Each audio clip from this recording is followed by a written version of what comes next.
Bob on. Good morning and welcome to day 28, I think it is, of Lent, Wednesday the 14th of March.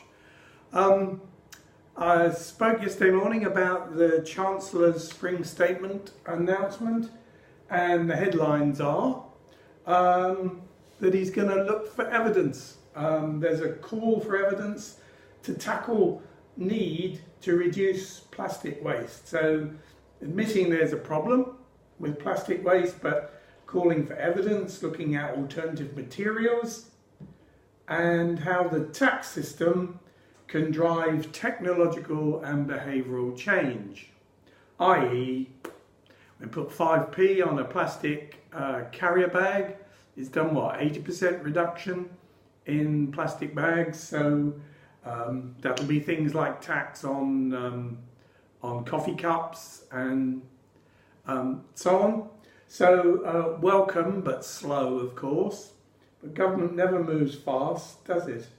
And making £20 million of funds available to businesses and universities to stimulate new thinking on the subject. So interesting. So I thought I'd look at a couple of the big supermarkets. I'll be writing to them to encourage them today, but let's look at Sainsbury's on their corporate website. They don't give a lot of space to it, but they've got a commitment to carry on reducing their own brand packaging, although the target here is by 2015, so these are a little out of date, I guess, but it's on their website today. Reducing packaging, working with stakeholders to make more packaging recyclable, and hundreds more projects where we will reduce the packaging. And they have taken plastic out of their cotton buds. That's the big headline somewhere. Plastic out of cotton buds. There you go. Tesco's surprised me. I never really think of Tesco's really thinking these issues through, but they have. And on their Little Helps plan, isn't that nice? They have a commitment to make all packaging fully recyclable or compostable by 2025. So please write to Tesco's and encourage them with that. 2025 is what, 7 years away? So, you know, that in business terms is not a bad target time, I guess. Could be quicker though.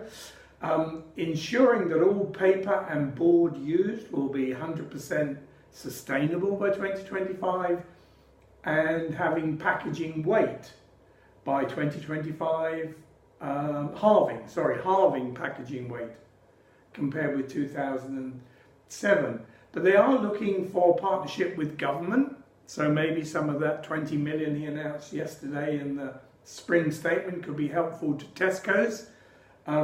Materials and design, simplify materials, recovery and recycling. They're looking for greater innovation. And thirdly, changing customer behaviour. And this is the turning point, I think, in the thinking about this plasticless Lent, is that I've run out of things to do now to reduce my plastic consumption. But they're all things that we will carry on doing. So I think our habits are changing. Now it's about the general public. How can we get the general public thinking more about it and changing their habits? And so Tesco's want the right policies in place to have a recycling infrastructure, and getting this right will support consumer education and practice.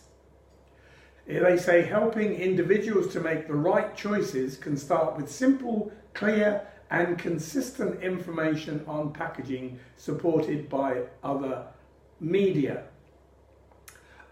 Steps they're going to build on, they removed polystyrene from fish packaging. and replaced it with more environmentally friendly plastic. Meat trays reduced from 2-layer plastic to 1-layer plastic. And wet wipes. There have changes to the packaging of wet wipes with a 20% material reduction. So Tesco's information a lot more helpful than Sainsbury's. Do have a look at their websites. I'll put the addresses on this posting, and why not drop them an email and encourage them as well as provoke them.